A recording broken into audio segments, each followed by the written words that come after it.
Shooting हां पकडा त्याला पकडा असं पकडा त्याला फक्त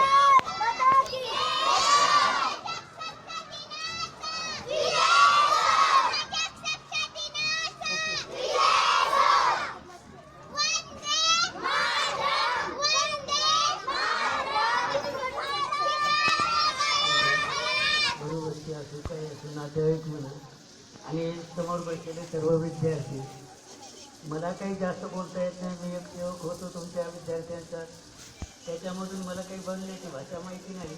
परंतु तरी मी तुम्हाला सांगतो एकच, जेवढं तुम्ही शिकाल तितकं तुम्ही टिकाल, एवढं माझा तुम्हाला संदेश आहे.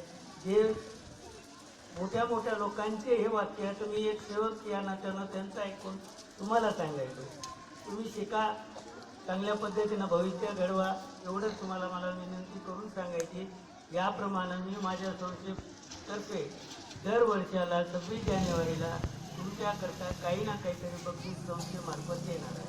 व्यवस्थेतील टक्केवारी आणि आमच्या गावच्या एवढीच इच्छा आहे आणि गावातल्याही सर्व जनतेला माझा विनंती आहे की आपले मुलं बाहेर नेऊन पाठवण्यापेक्षा आपण जर इथंच राहून आपल्या शाळेत ठेवून त्या शिक्षकावरती तुम्ही जर नियंत्रण ठेवून चांगल्या पद्धतीनं शाळा जर चालवली तर याच ठिकाणी मॅट्रिकपर्यंत विद्यार्थ्यांना कुठं बाहेर जाण्याची जरूरत पडणार नाही.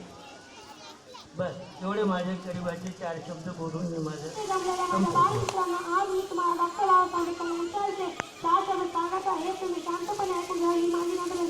त्यांचा जन्म 14 एप्रिल 1897 रोजी मयूर या गावी झाला होता.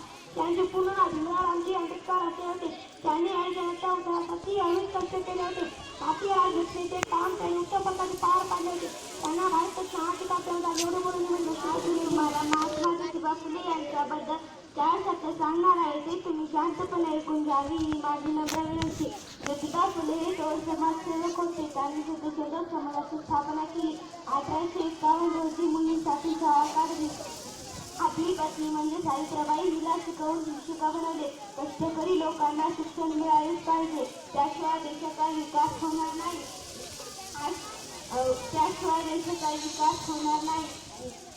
पुरुष भेदभाव करणाऱ्या लोकांसाठी अवलोकनात कष्ट घेतले. शिक्षणाचा प्रसार केला. अशा या महान समाज सुधारकांचा 27 नोव्हेंबर 1879 रोजी मृत्यू झाला. लोकमान्य टिळक यांच्याविषयी 4 शब्द सांगणार आहे, ते तुम्ही शांतपणे ऐकून घ्यावे ही माझी नम्र विनंती. त्यांचा जन्म 23 जुलै 1856 रोजी रत्नागिरी जिल्ह्यातील चिखल गाव येथे झाला. त्यांचे पूर्ण नाव होते बाळ गंगाधर टिळक असे होते. भारताला इंग्रजांच्या ताब्यातून मुक्त करण्यासाठी ते आयुष्यभर झटले. स्वराज्य हा माझा जन्मसिद्ध हक्क आहे आणि मी तो मिळवणारच आहे अशी त्यांनी घोषणा केली. त्यांना अनेक तुरुंगात जावे लागले. शेवटी भारत देश स्वतंत्र झाला. एवढे बोलून मी माझे भाषण सुरू केले. तुम्हाला राजमाता जिजाबाई यांच्याविषयी बोलणार आहे, ते तुम्ही शांतपणे ऐकून घ्यावी ही माझी नम्र विनंती. जिच्या हाती पाळण्याची दोरी ती राष्ट्राचा उद्धार करी. जिजाबाईंनी शिवरायांना घडविले, त्यामुळे त्यांच्या हातातून स्वराज्य निर्मितीचे पवित्र कार्य घडले. सर्व जनता सुखी झाली. मराठवाडा स्वतंत्र राज्य तयार झाला. माता कशी असावी यांचा आदर्श जिजाबाईंनी निर्माण केला. एवढे बोलून मी माझे भाषण संपते. मी जे तुम्हाला 2 शब्द सांगणार आहे, ते तुम्ही शांतपणे ऐकून घ्यावे ही माझी नम्र विनंती. तिरंगा आपला राष्ट्रध्वज आपल्याला 3 वरच्या बाजूला केशरी, मध्ये भाग पांढरा रंग आहे, तर खाली हिरवा रंग आहे. अशा 3 रंगात खंडापट्ट्या निळ्या रंगाचे अशोक चक्र त्यात 24 वारे असतात. तेवढे बोलून मी माझे भाषण संपवतो. आज मी तुम्हाला 4 शब्द सांगणार आहे, ते तुम्ही शांतपणे ऐकून घ्यावी ही माझी नम्र विनंती.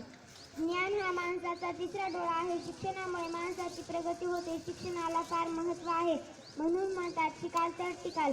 मुला मुलीत भेदभाव करू नका. मुलीचे शिक्षण अद्यावर सोडू नका. मुलापेक्षा मुलगी बरी, प्रकाश देते दोन्ही घरी. गर्भलिंग परीक्षण करू नका. मुलींची संख्या कमी झाली आहे. त्यामुळे सरकारने लेक वाचवा अभियान सुरू केले आहे. सर्वांनी शौचालय बांधून त्याचा वापर केला पाहिजे. जातीभेद न पाळला पाहिजे. आपण सर्व एकाच परमेश्वरातील लेकरे आहोत. आपण सर्वजण आनंदाने व सुखाने राहूया. माझे पूज्य गुरुजन वर्ग, माझ्या बालमित्रांनो, आज मी तुम्हाला सावित्रीबाई फुले यांच्याबद्दल 4 शब्द सांगणार आहे. ते तुम्ही शांतपणे ऐकून घ्या. ही माझी नम्र विनंती. सावित्रीबाई फुले यांचा जन्म 3 जानेवारी 1831 रोजी सातारा जिल्ह्यातील नायकगाव या झाला. स्त्री प्रथम शिकली पाहिजे, त्याशिवाय हा समाज सुधारणार नाही. त्यांनी हे तर मनोमनच जाणले होते, पण त्यासाठी त्यांनी स्वतः प्रथम शिक्षण घेतले व पुण्यामध्ये मुलींची पहिली शाळा सुरू केली. त्याच्यात तितकेच नाही, त्यांना शेण चिखल अपमानशिवाय साप याच्याशिवाय सोसावा लागला नाही तर शेण चिखल यांचाही अंगावर मार सोसावा लागला, पण त्यांनी माघार घेतली नाही. म्हणून त्या सर्व क्षेत्रात स्त्रिया मुली चमकत आहेत. त्यांचे जातीवर आनंद उपकार आहेत. एवढे बोलून मी त्यांना माझे कोटी आराध्य देवता छत्रपती शिवाजी महाराज घटनेचे शिल्पकार डॉक्टर बाबासाहेब आंबेडकर या सर्वांना मानाचा मुद्रा करून मी भाषणाला सुरुवात करीत आहे. दिनाचा हार्दिक शुभेच्छा. आज 15 ऑगस्ट 1947 भारतात स्वातंत्र्य दिन हा आपण मोठ्या उत्साहाने साजरा करतो. आज 26 जानेवारी भारताचा स्वातंत्र्य दिन हा दिन आपण मोठ्या उत्साहाने साजरा करतो.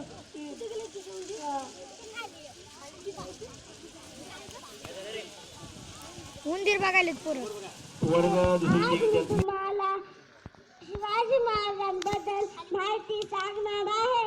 शिवाजी महाराजांचा जन्म शिवनेरी किल्ल्यावर 1630 मध्ये झाला. त्यांच्या जन्माला सर्व जाती धर्माची माणसे होती. त्यांनी स्वराज्य स्थापन केले. त्यांच्या अंगी चांगले गुण होते. अशा थोर महापुरुषांना माझे कोटी प्रणाम. एवढे बोलून मी माझे भाषण संपवते. जय हिंद, जय Maharashtra.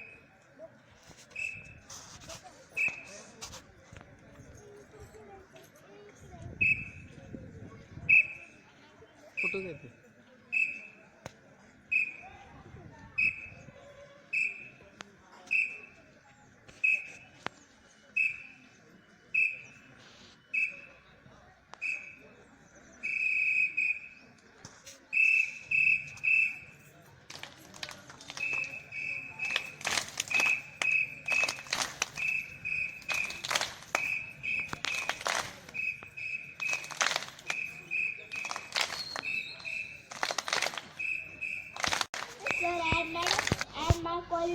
I would like to say thank you to give me such a great opportunity to speak something on our Republic Day. My name is Vidya Shetty. I study in class 4th. Today we are here to celebrate Republic Day of our nation.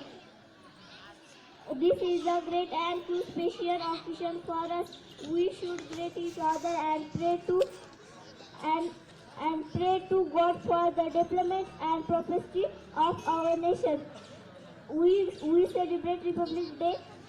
We celebrate Republic Day in India. I would like to say good morning to my refrigeration principal sir, madam, and my dear classmates. As all know that we together here to celebrate Republic Day of our nation. This is the very auspicious occasion for all of us. 6950 we are celebrating Republic Day of our nation. ए बोल ना, तेवढे बोलून जय हिंद म्हण. जय हिंद, जय महाराष्ट्र म्हण. जाऊ दे, थांबले ऐकल्या. हा 2 दप्तर. 26 जानेवारी गणतंत्र दिवस की ढेर सारी शुभकामना. आज मैं यहाँ आपको गणतंत्र दिवस पर छोटा सा भाषण सुनाने के लिए आई हूँ. गणतंत्र दिवस को 26 जनवरी भी कहा जाता है, जो कि हर साल मनाया जाता है. इसी दिन भारत का संविधान लागू हुआ था. इस दिन पर भारत के राष्ट्रपति के समक्ष नई दिल्ली के राजपथ पर परेड का आयोजन भी होता है.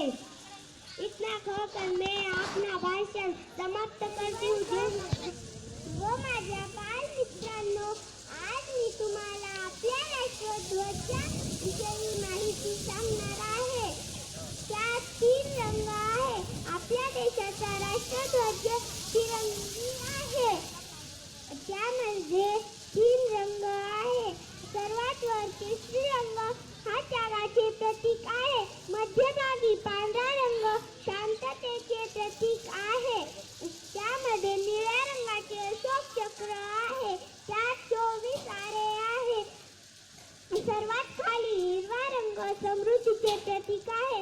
एवढे बोलून मी माझे भाषण as we all know that we have gathered here on the very patient oxygen of our nation called is Republic of India. I would like to say a lot of thank you to my class teacher. I just began of here. I have got such a wonderful opportunity in my oxygen of Republic Day. जय हिंद. म्हणूनच दिल्लीपासून ते दिल्लीपर्यंत हा दिन मोठ्या उत्साहाने साजरा केला जातो. एवढे बोलून मी माझे 2 शब्द संपवते. आनंदाचा, देशाच्या गौरवाचा, अभिमानाच्या उत्सवाचा दिवस हा आपल्या न्यायाचा, विजयाचे प्रजासत्ताक दिनाचा माननीय मुख्याध्यापक साहेब व्हायला बघा ना ते. सन 1950 पासून दरवर्षी शे दाबायचं आणि ते दाबायचं आणि ते दाबायचं शे होतंय. याला अभिवादन करून मी आज प्रजासत्ताक दिनाचे मनोगत तुमच्या समोर मांडते. आज 26 जानेवारी म्हणजेच भारताचा प्रजासत्ताक दिन. आज सगळीकडे आनंदाचे उत्साहाचे वातावरण आहे.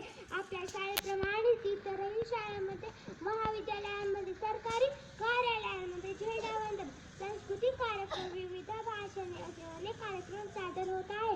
अहो, देशाविषयीचे प्रेम व्यक्त करण्याचा जणू एकच दिवस ठरवून दिलेला आहे असे वाटते. पुन्हा जायचं काय? आज छातीवर विमानाला तिरंगी झेंडा, उद्या पायाखाली येतो. तेव्हा कुठे असतं आपल्या देशाविषयीचं प्रेम?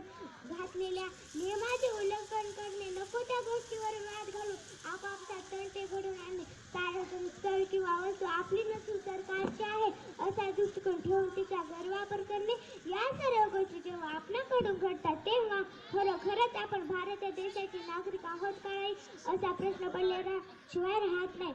ज्यांनी देश सुरक्षित ठेवण्यासाठी देशाच्या सीमेवर शत्रूच्या गोळ्या आपल्या छातीवर दिल्या, त्या सैनिकांना माझा मानाचा मुद्रा.